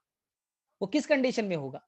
तो नॉर्मल एक प्लांट सेल होता है बेटा, वो पार्शियली टर्जिड होता है, पार्शियली टर्जिड सेल माना जाता है, पार्शियली टर्जिड सेल माना जाता है। इसलिए ध्यान से सुनिएगा, पार्शियली टर्जिड सेल होता है, यानी कि उसमें पानी की प्यास है, पार्शियली टर्जिड, पूरा पानी नहीं भरा है। अब मुझे बताइए, पार्शियली टर्जिड सेल है, अब अगर मैंने पार्शियली टर्जिड सेल को, हाँ अब इसी पे तो क्वेश्चन बनते हैं ना सारे, इस पार्शियली टर्जिड सेल को, इस प्लांट सेल, अगर क्वेश्चन में कुछ नहीं दिया है तो याद रखना है वो पार्शियली टर्जिड सेल है, पूरी तरह से पानी की प्यास नहीं बुझी है, पार्शियली। ठीक है, अगर मैंने इसे हाइपोटोनिक सॉल्यूशन में डाला तो क्या होगा? हाइपोटोनिक सॉल्यूशन में डाला तो क्या होगा बताइए? एक्सोस्मोसिस होगा, इंडोस्मोसिस हो जाएगा, क्या होगा? चलिए बताइए फटाफट। एक सेल पार्शियली टर्जिड है, पूरी तरह से पानी से भरा हुआ नहीं है, मैंने हाइपोटोनिक सॉल्यूशन में डाला, हाँ तो क्या होगा? तो बोले सर प्लांट सेल को गेन करेगा और ये होगा इंडोस्मोसिस, इंडोऑस्मोसिस। और पानी सर तब तक जाते जाएगा जब तक सर डीपीडी 0 ना हो जाए, और डीपीडी 0 हो गया तो उस सेल को हम कह देंगे fully turgid cell, OP TP के इक्वल हो जाएगा। नेक्स्ट, इस सेल को अगर हमने आइसोटोनिक सॉल्यूशन में डाल दिया,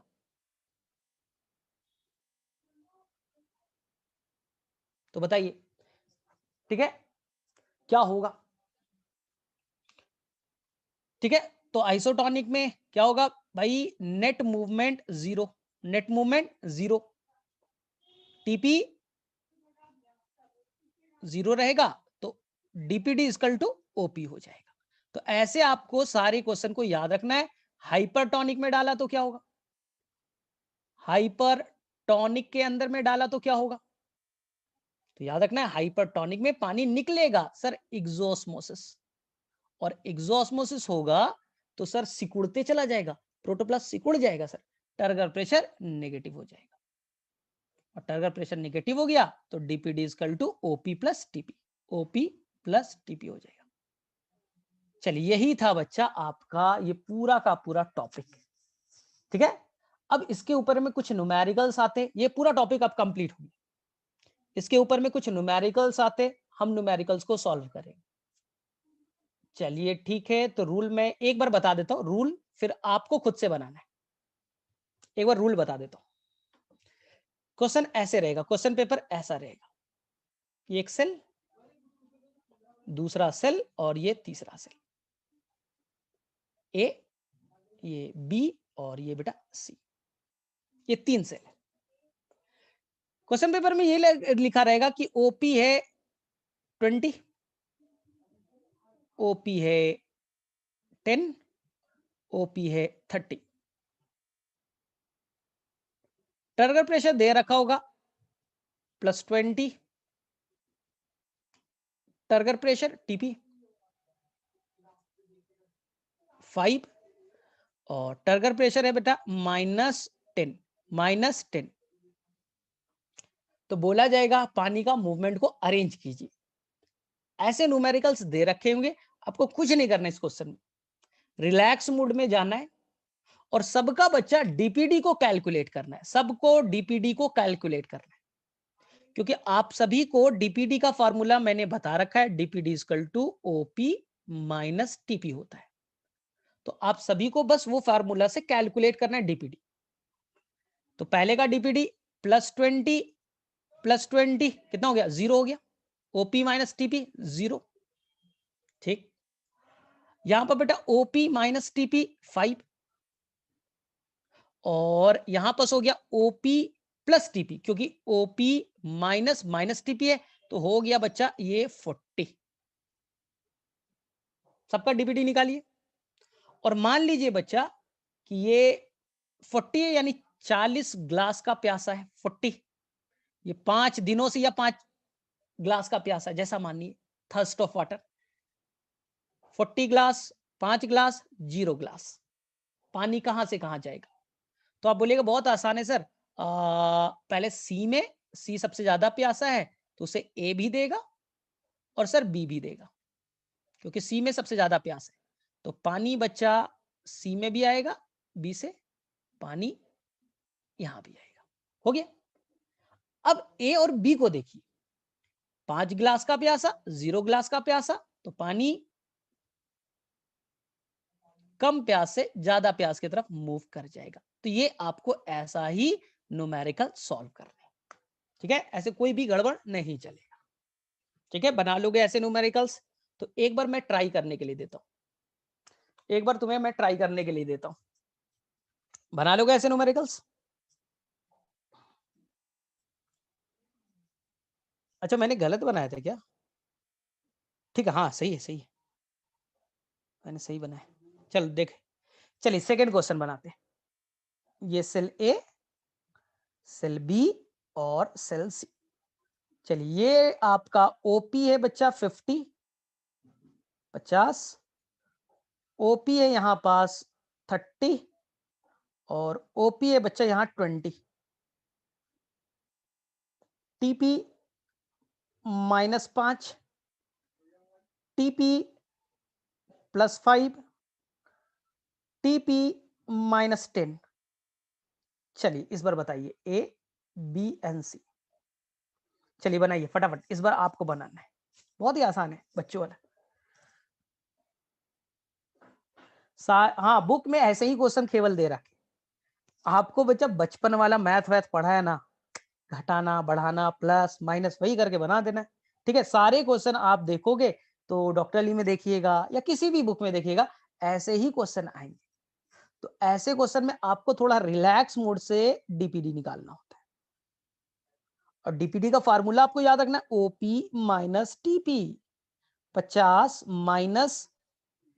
-5, यानी सर 50 + 5 55, यहां sir OP minus TP 30 -5 sir 25, sir OP minus minus TP sir हो गया यानी प्लस टीपी है सर 30। आराम से अरेंज कर दीजिए। पानी ये 55 गिलासों के 55 गिलास का प्यासा, 25 गिलासों का प्यासा, 30 गिलास का प्यासा। तो पानी चला गया 25 से 30 की तरफ, ठीक है भाई, और ये गया यहां और ये गया यहां, हो गया।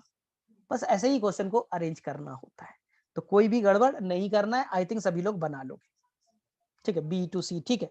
ऐसे ही क्वेश्चन आते हैं और इसमें गड़बड़ नहीं करना। चलो अब लास्ट में एक बार मैं फटाफट थोड़ा सा रिवीजन दे रहा हूं। जो भी तुमने पढ़ा 3 दिनों से, तुम 3 दिनों से यही पढ़ रहे हो, इसलिए थोड़ा सा रिवीजन बनता है, थोड़ा सा रिवीजन बनता है। ध्यान से सुनना। पहला क्वेश्चन आएगा कि पानी को बताना है बच्चा, डीपीटी के टर्म में पानी किधर से किधर मूव करेगा, डीपीटी के टर्म में बताइए। ऑप्शन है low DPD to high DPD, high DPD to low DPD. चलिए, तो डीपीडी के टर्म में आपको बताना है, तो सोच लीजिए डीपीडी मतलब थर्स्ट, कितने ग्लास का प्यासा है। तो चलिए बताइए फर्स्ट स्टेटमेंट क्या होगा, इस चैप्टर का पहला स्टेटमेंट बताइए। डीपीडी के टर्म में आप अरेंज कीजिए, पानी किधर से किधर मूव करेगा, low DPD to high DPD, high DPD to low DPD. तो बोलिएगा सर देखिए सर बहुत आसान है, कम प्यासा से ज्यादा प्यासा की तरफ, हाई डीपीडी, ठीक है। तो जितने भी न्यूमेरिकल से याद रखिएगा, आपके बुक में सारे न्यूमेरिकल्स यहां से बनेंगे, सारे न्यूमेरिकल्स यहां से बन जाएंगे, ठीक है। एक भी सॉल्व भी करा दूं, ये बॉक्स दे रखा होगा और यहां डीपीडी है मान ले 30 और यहां है 40, तो मान लीजिएगा 40 ग्लास का प्यासा 30, तो 30 से 40 ए से बी मूव करेगा। चलिए डीपीडी के टर्म में हो गया। सेकेंड आएगा ऑस्मोटिक प्रेशर के टर्म में, तो याद रखिए लो ओपी टू हाई ओपी। चलिए कैसे, ध्यान से सुनिए। अब सिंपल भाषा में याद करने की कोशिश कीजिए, सिंपल भाषा में। बोले कैसे सर, ये बताइए। ये ए है, ये बी है, डीपीडी नहीं दे रखा है, केवल ऑस्मोटिक प्रेशर दिया है। तो आप बोलिएगा देखिए, ऑस्मोटिक प्रेशर कहने का मतलब है पानी को अपने तरफ अट्रैक्ट करने की एबिलिटी, ऑस्मोटिक प्रेशर। हमने मेजर वेजर किया था कल, अच्छी बात है, लेकिन अब एक लाइन में सोचिए ना, दिमाग में आप उतना थोड़ी ना फार्मूला याद रखिएगा।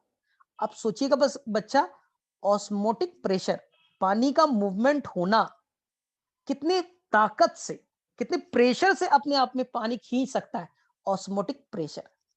ये 20 है और ये बेटा 50 है। सोचिए दो सेल है, ये सेल बी है और ये सेल ए है।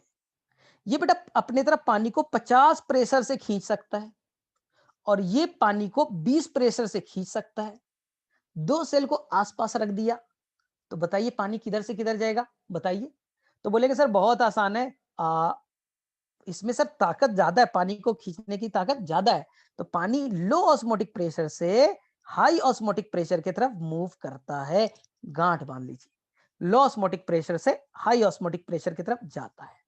तो कभी भी न्यूमेरिकल आएगा ऑस्मोटिक प्रेशर के ऊपर भी, तो बना लीजिएगा पानी को खींचने की ताकत ऑस्मोटिक प्रेशर, ज्यादा प्रेशर पानी ज्यादा आएगा, ठीक है। तीसरा क्वेश्चन, पानी को बताना है टर्गर प्रेशर के टर्म में। दो सेल दे रखे, दो सेल दे रखे, अब बताना है टर्गर प्रेशर के टर्म में, डीपीडी के टर्म में नहीं, ओपी के टर्म में नहीं, टर्गर प्रेशर के टर्म में बताना है मुझे। मैंने सेल ए ले लिया और ये बच्चा सेल बी है। यहां टर्गर प्रेशर है 30 और यहां टर्गर प्रेशर है 40।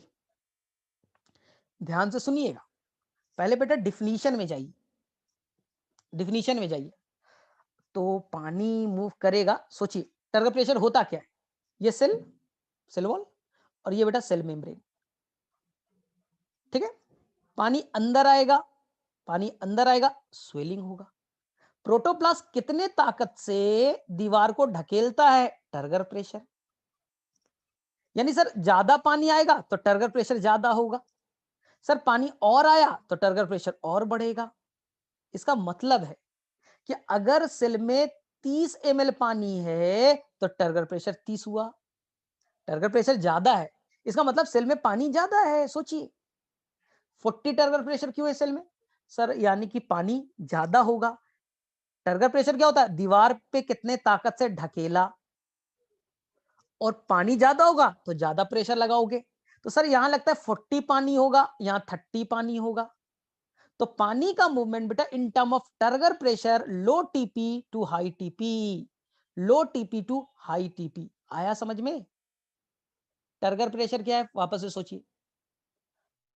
पानी कितने ताकत से दीवार को ढकेलता है। अगर टर्गर प्रेशर ज्यादा है तो मतलब सर सेल में पानी ज्यादा है, सेल में ज्यादा पानी है। और सर टर्गर प्रेशर अगर कम है तो मैंने उल्टा बताया क्या, लो टीपी टू हाई टीपी नहीं, हाँ उल्टा होगा। अगर सेल में सर 40 टर्गर प्रेशर यानी पानी वाटर ज्यादा है, वाटर ज्यादा है, और सर सेल में पानी कम है यानी टर्गर प्रेशर कम है, तो पानी जो है हाई टीपी से लो टीपी जाएगा, उल्टा। हाई टीपी से लो टीपी, टर्गर प्रेशर ज्यादा यानी पानी ज्यादा होगा। तो यहां पास आप स्टेटमेंट को चेंज कीजिए, चेंज कीजिए। पानी जाएगा लो टीपी नहीं, high TP to low TP, low turgor pressure. ठीक है, तो ऐसे याद करना है। तो जैसे मैं एक बार इन तीनों को एक बार एक्सप्लेन कर देता हूं। यहां देखिए, ये सेल, ये सेल, दो सेल, ये ए और ये बी। सेल ए का ऑस्मोटिक प्रेशर है 100, बी का है 200, बी का है 200। सेल ए का टर्गर प्रेशर है 60, यहां का टर्गर प्रेशर है 30। बोलेगा पानी का मूवमेंट बताइए, तो हम बच्चा आराम से बताएंगे। हम यहां का डीपीडी निकालेंगे, हम यहां का डीपीडी निकाला, और डीपीडी आ गया ओपी माइनस टीपी, तो हो गया 40। डीपीडी निकालिए ओपी माइनस टीपी, तो हो गया बेटा 200 माइनस 30, 170। इसी को साइंटिस्ट तीन तरीके से बोल सकता है कि पानी का मूवमेंट हमेशा होगा लो, लो डीपीडी टू हाई डीपीडी। देख लीजिए, 40 ग्लास का प्यासा, 170 ग्लास का प्यासा, लो डीपीडी टू हाई डीपीडी। इसी को हम कह सकते हैं बच्चा, पानी लो ऑस्मोटिक प्रेशर से हाई ऑस्मोटिक प्रेशर जा रहा है। लो ओपी, हाई ओपी, पानी को खींचने की ताकत, ऑस्मोटिक प्रेशर, पानी ज्यादा ऑस्मोटिक प्रेशर की तरफ जा रहा है। अब टीपी में बताइए, तो सर टीपी तो सर कितना प्रेशर, जिस सेल में ज्यादा पानी है तो टर्गर प्रेशर ज्यादा होगा। सेल में मान लो 60 ml पानी है, 60 टर्गर प्रेशर। सेल में 30 ml पानी है, 30 टर्गर प्रेशर। तो पानी ज्यादा से कम की तरफ जाता है, यानी high turgor pressure to low turgor pressure. हो गया, सारे एक्सप्लेन हो गए, सारे कॉन्सेप्ट एक ही साथ एक्सप्लेन हो गया। तीनों कॉन्सेप्ट आपके एक्सप्लेन हो गए एक साथ।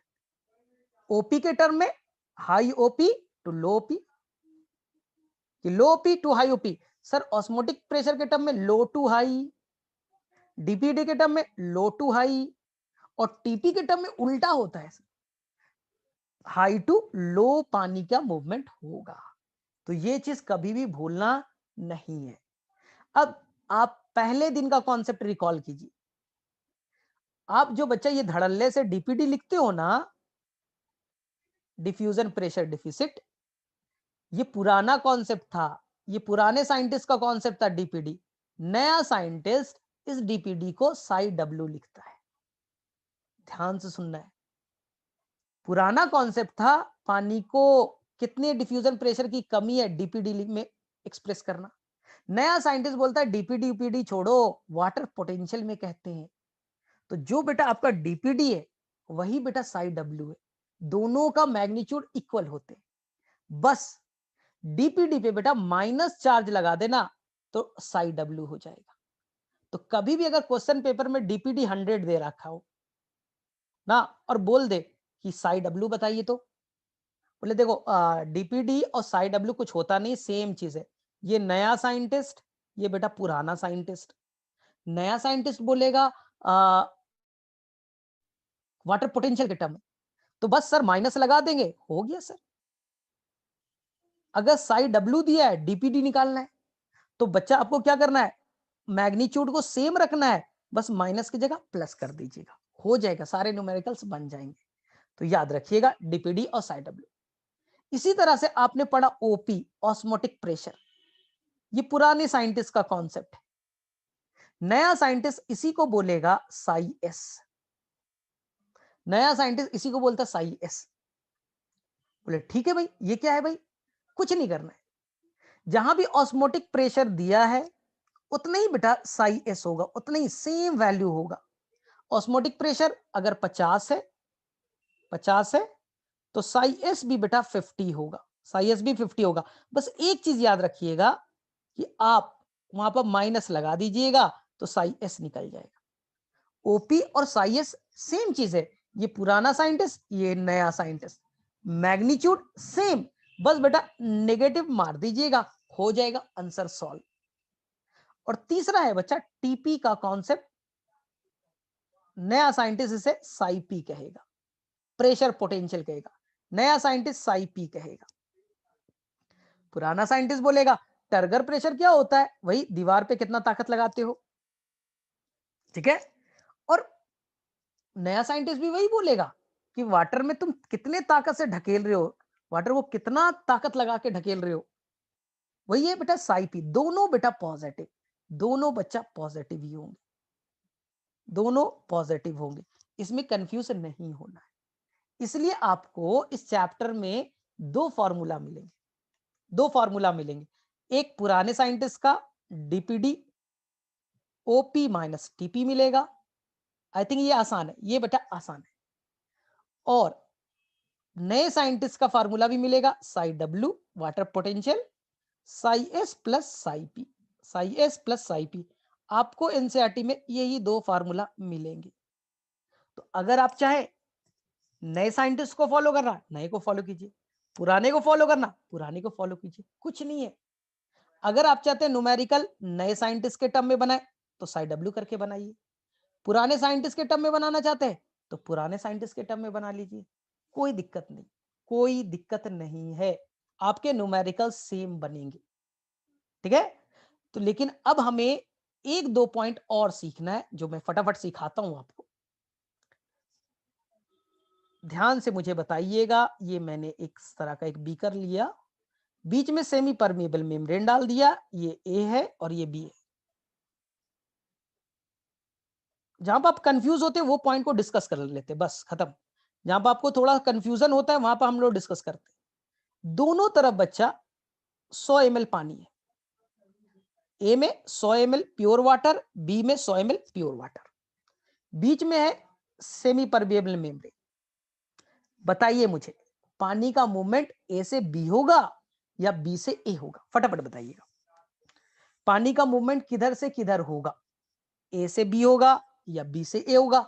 अगर दोनों तरफ आपने पानी को प्योर रखा है, ए में 100 ml प्योर पानी, बी में 100 ml प्योर पानी, तो अब बोलिएगा सर नेट मूवमेंट 0 है, क्योंकि पानी का अमाउंट इक्वल है, पानी का अमाउंट इक्वल है। अब ध्यान से सुनिए, ध्यान से सुनिए, ध्यान से सुनिएगा, अभी गड़बड़ नहीं करना। एनसीईआरटी में ये लाइन है, ये समझ में आता नहीं है, इसलिए मुझे बताना पड़ रहा है। अब पढ़िएगा लेकिन आपको समझ में नहीं आएगा ये पॉइंट। देखिए ए में भी 100 ml, बी में भी 100 ml, ये बी और ये ए। हमने बच्चा इधर एक पिस्टन लगाया और ध्यान से सुनना, हम इसे बेटा पुल कर रहे, पुश कर रहे, ढकेल रहे, ताकत से उसे धकेल रहे। तो मुझे बताइए पानी का मूवमेंट ए से बी होगा या बी टू ए होगा, चलिए फटाफट बताइए।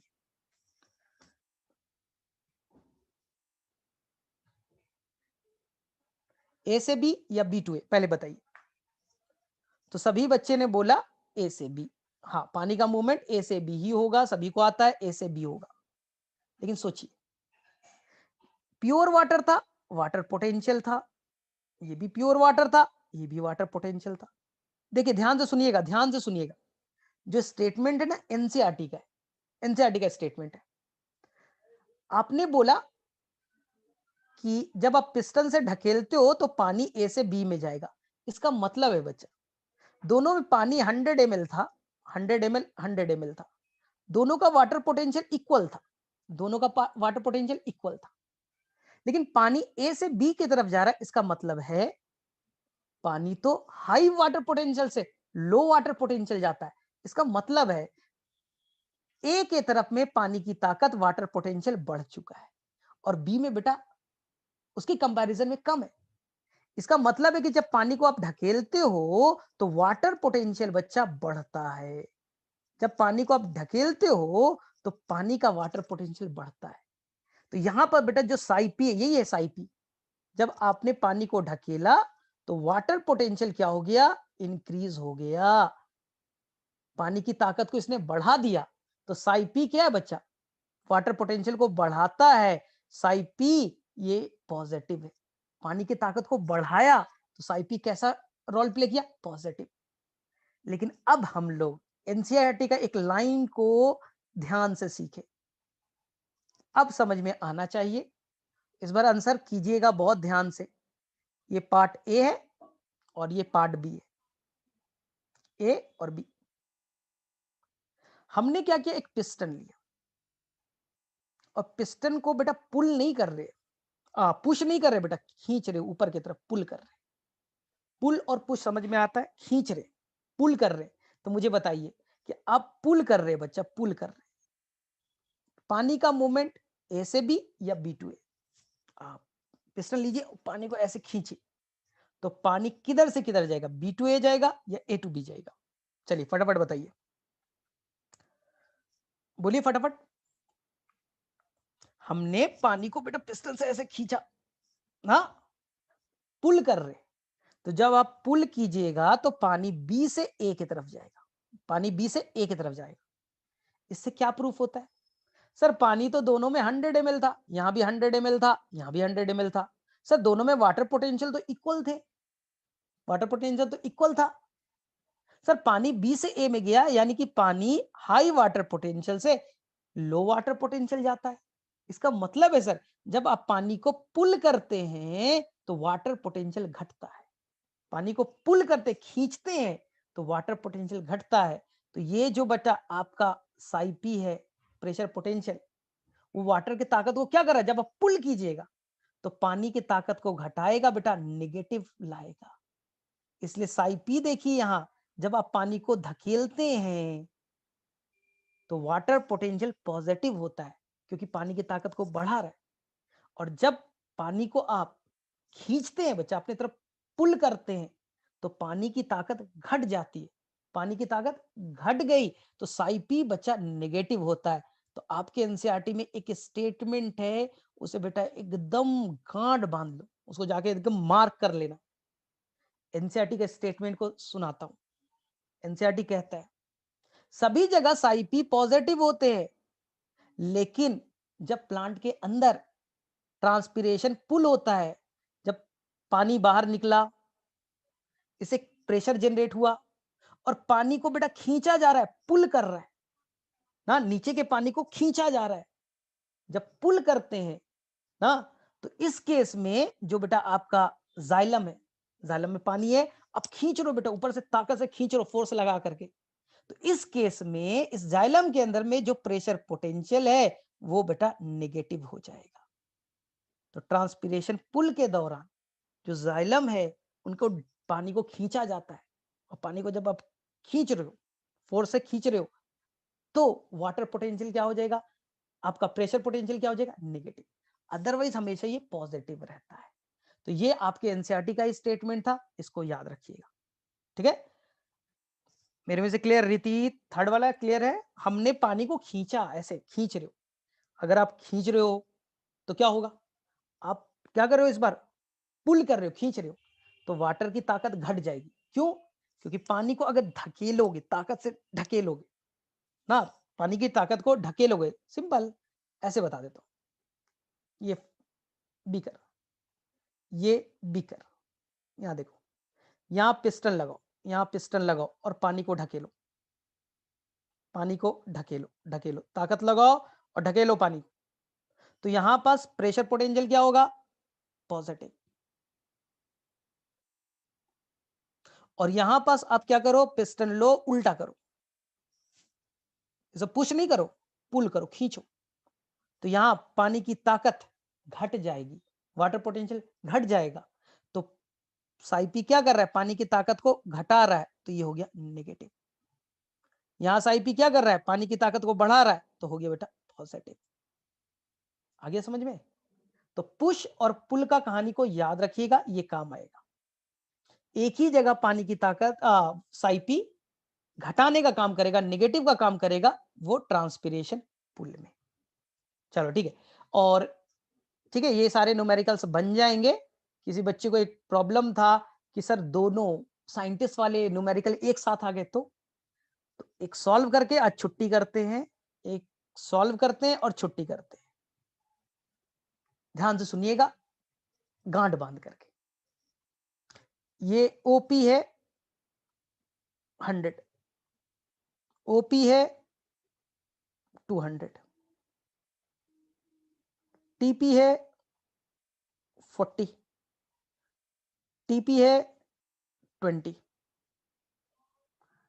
अगर पुराना साइंटिस्ट आए और इस क्वेश्चन को सॉल्व करने की कोशिश करे, जो तुम भी करना, तुम भी न्यूमेरिकल इसी से बनाना, क्योंकि ये आसान है, इसमें गड़बड़ नहीं कर सकता, ये कोई बच्चा गड़बड़ कर ही नहीं सकता। पुराना वाला तरीका अच्छा है, आप आराम से डीपीडी निकाल देना, 100 माइनस 40 60, 200 माइनस 20 180, और क्वेश्चन को सॉल्व कर देना 180, ए और बी। लेकिन नया वाला साइंटिस्ट बोलेगा नहीं नहीं सब हम नहीं मानते, आपकी एनसीईआरटी में नया वाला भी कॉन्सेप्ट है, बोले नहीं नहीं इसमें नहीं मानेंगे ही नहीं, तो बना दो न्यूमेरिकल।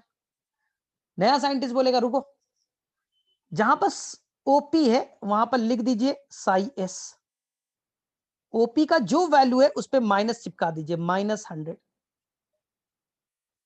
जहां पर टीपी है नया साइंटिस्ट उसे लिख देगा साई पी, साइन में चेंज मत कीजिएगा, दोनों का साइन इक्वल होता है, 40 लिख दीजिएगा।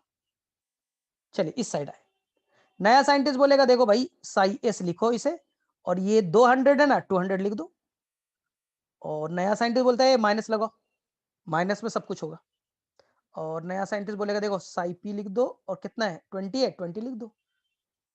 ठीक है, साइन वाइन में चेंज मत करना, साइन में चेंज नहीं करेंगे, ठीक है। और यहां आप साई डब्ल्यू निकाल दीजिए, क्या आएगा बोलो, -200 + 20 -180। यहां क्या आएगा साई डब्ल्यू 100 माइनस 40 -60 हो गया।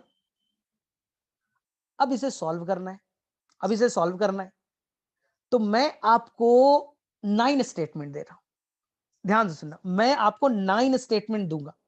थोड़ा कंफ्यूजन हो सकता है, थोड़ा कंफ्यूजन हो सकता है, लेकिन बारीकी से सीखिएगा ना तो वापस से सीखिएगा।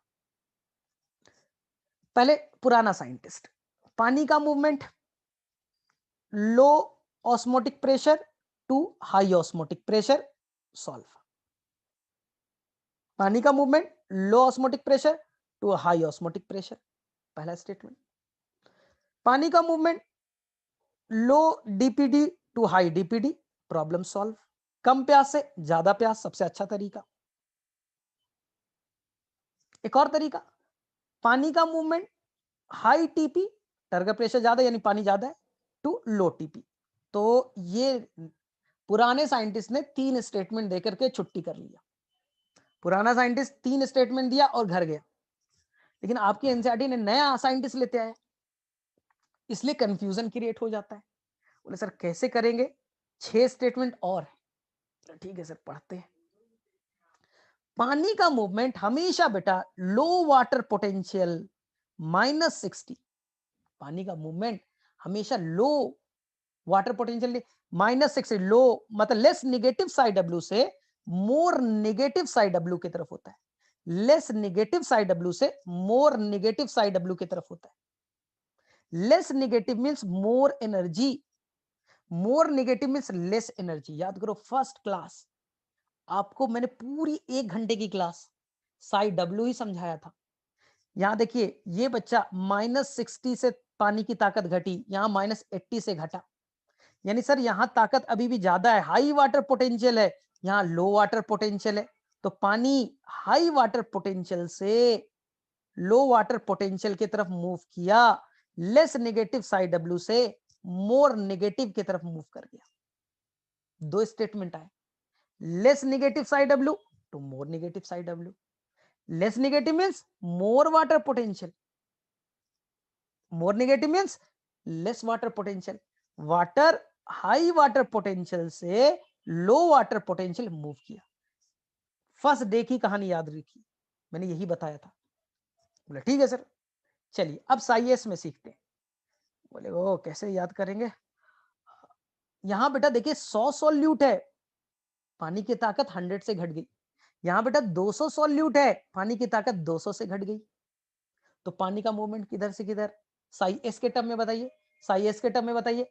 तो बोले सर पानी का मूवमेंट होगा लेस नेगेटिव साई एस से more negative psi S, less negative psi S से मोर नेगेटिव साई एस।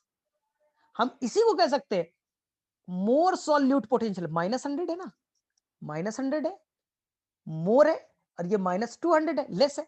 मोर सॉल्यूट पोटेंशियल से less solute potential, less negative psi W से more negative psi S, less negative psi S से more negative psi S. दो statement और बड़े। अब चलिए psi P में बता दीजिए, water will move from high psi P to low psi P, high psi P to low psi P. Psi P ज्यादा होगा पानी की ताकत ज्यादा होगी, साई पी कम होगा प्रेशर कम होगा, पानी की ताकत कम होगी। तो साई पी के टर्म में high psi P to low psi P. तो ये बच्चा 9 स्टेटमेंट थोड़ा कंफ्यूज कराता, थोड़ा कंफ्यूजन क्रिएट करता है।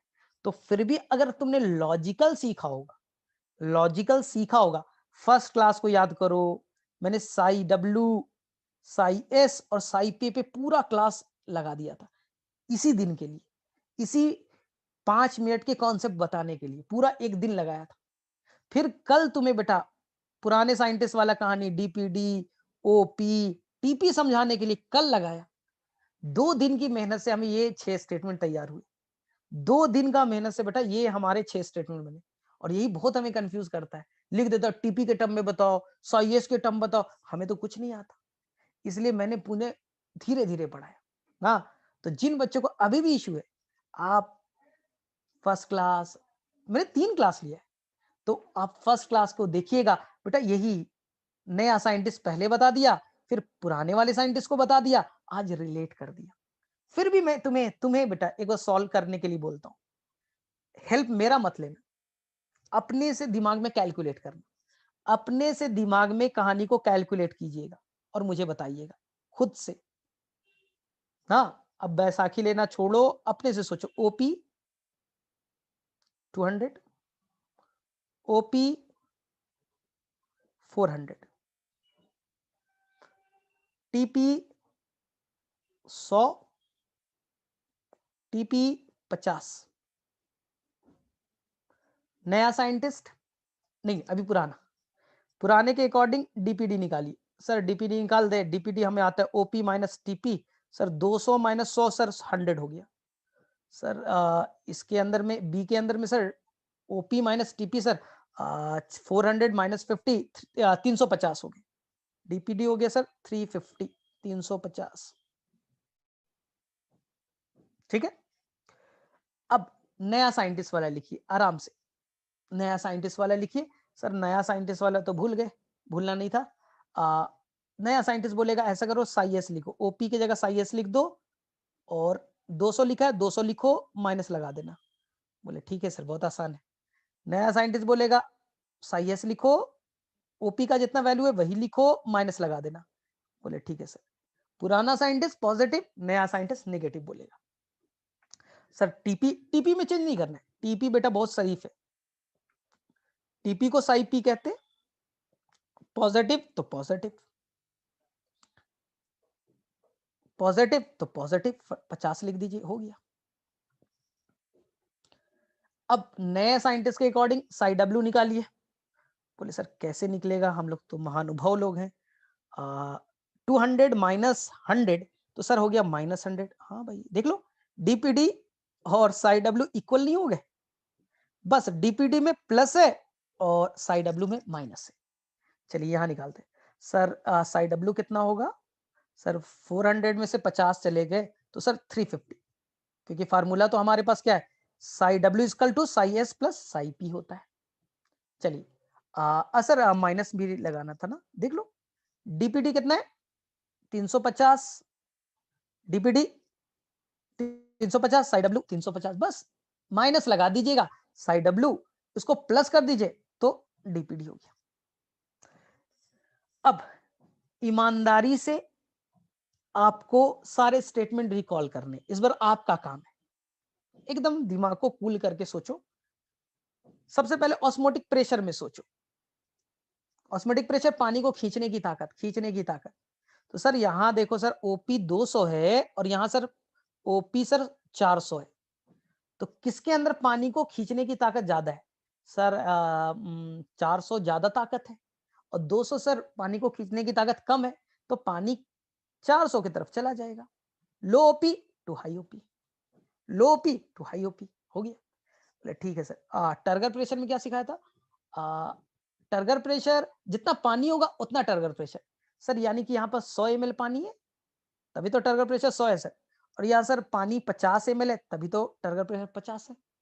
इसका मतलब है सर पानी यहाँ ज्यादा है, ए में ज्यादा है और पानी बी में कम है। पानी ज्यादा से, पानी जो है ज्यादा से कम की तरफ जाता है, तो high TP to low TP हो गया। चलिए डीपीडी में सीखिए, 100 ग्लास का प्यासा 350 ग्लास की प्यास, तो कैसे करेंगे? ज्यादा प्यासा कौन? 350 ग्लास वाला, तो low DPD to high DPD, low DPD to high D. तो बेटा ओल्ड वाला तो बड़ा आसान है, ओल्ड वाला बहुत आसान है, बच्चा बच्चा भी कर देगा। लेकिन आपके एनसीईआरटी में जो न्यूमेरिकल्स है वो नया वाला है, इसलिए कंफ्यूजन होता है, मुझे भी हो सकता है, क्योंकि माइनस प्लस में थोड़ा कंफ्यूज हो ही जाते हैं लोग। फिर भी चलो ट्राई करते हैं। सबसे पहले वाटर पोटेंशियल में सोचिए, यहां पानी की ताकत 100 से घटी, यहां पानी की ताकत 350 से घट गई। पानी की ताकत 100 से घटना, पानी की ताकत 350 से घटना। सर यानी पानी की ताकत यहां ज्यादा है ए में और बी में कम है, तो पानी हाई वाटर पोटेंशियल से, ज्यादा ताकत से लो वाटर पोटेंशियल मूव कर गया। पानी बचा less negative psi W, less negative psi W -100 से मोर नेगेटिव साइड डब्ल्यू की तरफ मूव कर गया, मोर नेगेटिव की तरफ मूव कर गया। Less negative psi W to more negative psi W हो गया बच्चा। 6 स्टेटमेंट हो गए, आई थिंक 5 स्टेटमेंट हुए। अब चलो साई एस के टर्म में बनाए, लेस निगेटिव साइड डब्ल्यू। सोचिए ऐसे, सर ये पानी की ताकत 200 सॉल्यूट है सर, यहाँ 200 सॉल्यूट है इसलिए पानी की ताकत 200 से घटी। यहाँ 400 सॉल्यूट है सर, 400 सॉल्यूट है, सॉल्यूट पोटेंशियल सॉल्यूट का नंबर है, सॉल्यूट ने कितने नंबर में है? सर यहाँ 200 सॉल्यूट, यहाँ 400 सॉल्यूट, और जहां सॉल्यूट ज्यादा होता है पानी की ताकत कम होती है, तो हम लोग सॉल्व करें, पानी का मूवमेंट होगा less negative side W to more negative side W, less negative side W to more negative side W, ठीक है। लेस मोर सॉल्यूट पोटेंशियल, देखिए -200 है ज्यादा ताकत, सर -400 है कम ताकत, तो मोर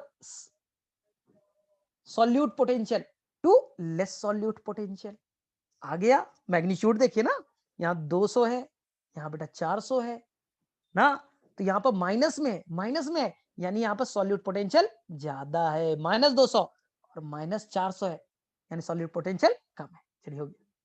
अब लास्ट निपटा देते हैं प्रेशर पोटेंशियल को।